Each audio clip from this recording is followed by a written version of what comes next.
Special edition of the Low Post from Beaver Stadium. It's Penn State Media Day. We're going to talk about the Nittany Lions with, to my left, Neil Cahagan of the Journal-Register News Service, and to my right, Gordy Jones, who writes for Fight On State. Guys, let's talk about three elements here that are key elements.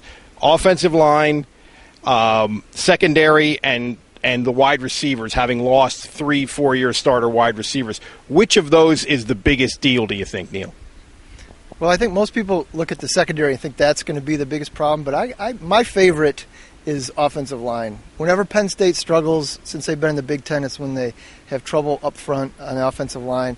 And I think there's a potential that they might have 5 new starters at new positions. They got 2 returning guys, Wisniewski and Lando, but they may Wisniewski's moved to center and Lando might move the other side at tackle. So they might have 5 new guys up front. And I think that's a big problem for them. I know they have a lot of weapons offensively, but I think it could negate a lot of that. So I think that's their biggest problem. Gordy, address this same conundrum.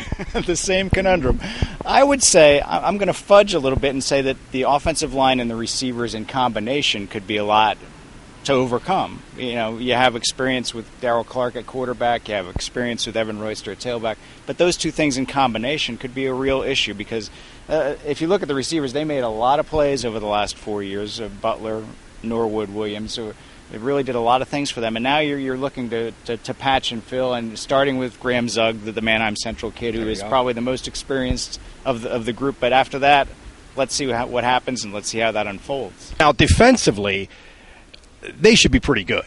Secondary notwithstanding, and A.J. Wallace, potential starting corner, his situation notwithstanding, defensively they should be pretty good. Up front, I think they potentially could be great. The problem is that, the secondary is really going to be green start. It's lucky that they have a really easy non-conference schedule, almost ridiculously easy non-conference schedule, which will give those guys some time. The Wallace thing is very important because even though he seems to have had a less than stellar career, he's potentially a game breaker type guy, so that's important. But up front, they're when you look at what they have at linebacker, and if Lee comes back the way that everybody thinks he's going to, and then up front, Audrick and those guys, they're monsters. So I think the defense is going to be real good.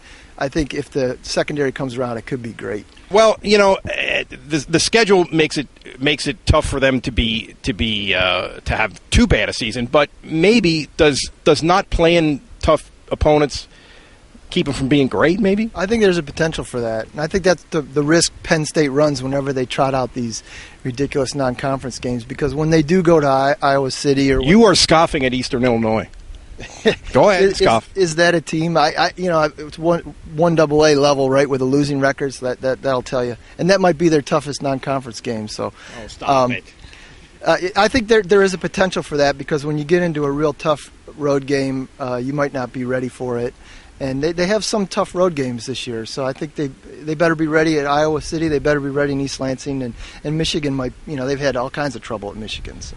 A lot of pressure on Darryl Clark. There's always a lot of pressure on the starting quarterback, but maybe particularly so, and especially if the offensive line doesn't come together. I would say that's accurate, but he seems like the kind of kid that can handle that sort of thing. He seems like he's pretty grounded, and he certainly seems like he embraces the challenge of doing things like that. So, it gets back to sort of a sticking point about the fact that he was not picked the Big Ten Offensive Player of the Year preseason. Although he was picked first 10 All Big Ten quarterback, and the Offensive Player of the Year was a quarterback.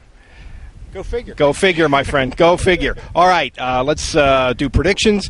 What's the record going to be? Where are they going bowling? I don't think they're good enough to run the table or anything like that. So I'd say 10-2, and I'm going to go with the old Citrus Bowl. 2 losses sounds about right. I'm thinking maybe Outback, something like that. Oh, I was going to go to Tampa. I'm going to say 9-3, and I'll go with the Outback Bowl in Tampa too. So I guess the overall consensus we have here, Penn State will almost certainly be good, have a chance to be very good, probably not great.